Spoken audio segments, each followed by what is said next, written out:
Your brain, the cortic region of your brain, which is responsible for decision-making, attention, alertness, self-control, that sucker is still in a sleep cycle.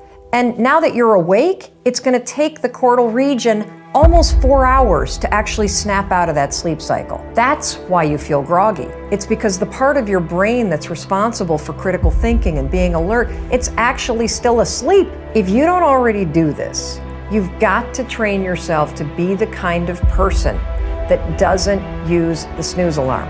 Because when you hit the snooze alarm, you're not only putting your brain in a state of sleep inertia, you are directly impacting your productivity, your alertness, and your brain processing for the first 4 hours that you're awake.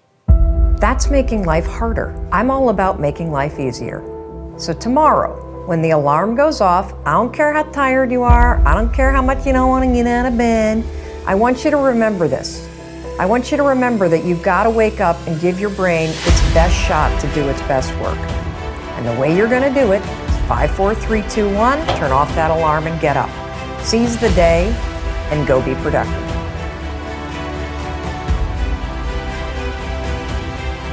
My morning routines are really detailed. I get up and I hydrate. The second thing I do every morning is I do something cold. Something cold. So whether that's I jump in the ocean, because now I live in the ocean, but in those days it was taking a cold shower or splashing some cold water in my face or walking out when it was cold. It shocks our nervous system, our fight or flight kicks in, we're in a cellular, electric alive state. I obviously do some prayer and meditation every single morning. I've still not touched my telephone. So there's a rule, there's 30 minutes I cannot touch my telephone when I wake up. That's the hardest thing to do in the world and the thing that could benefit you the most, because whatever on that phone you have to react to. And typically it's stuff that's not great.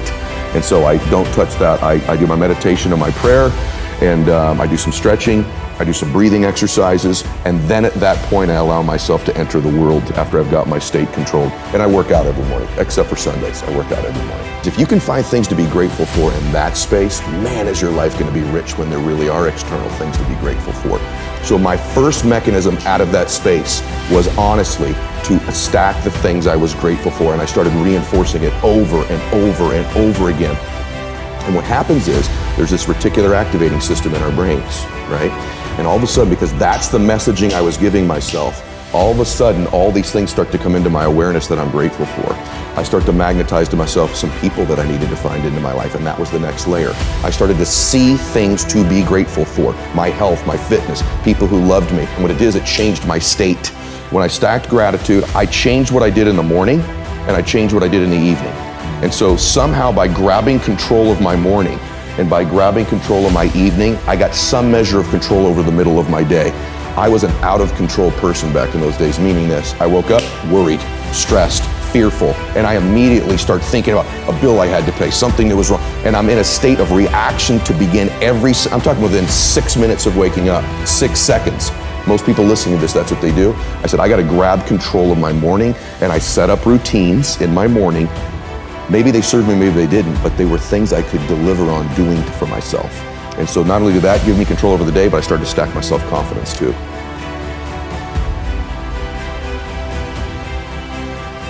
As soon as I wake up, I immediately try to think of something I'm grateful for, which everybody knows that and thinks about it, but I play this game with myself on how far I can lower the bar, meaning I tried to do a gratitude journal about 3 years ago, and after about 5 weeks, I ran out of stuff to say. I'm not talking about a half-hour gratitude meditation. I just need one little thing, or I pick up a book. If I'm reading one of the books that you have on the shelf, I'll just pick 3 sentences and read something empowering, and I'll get that state of mind from my brain.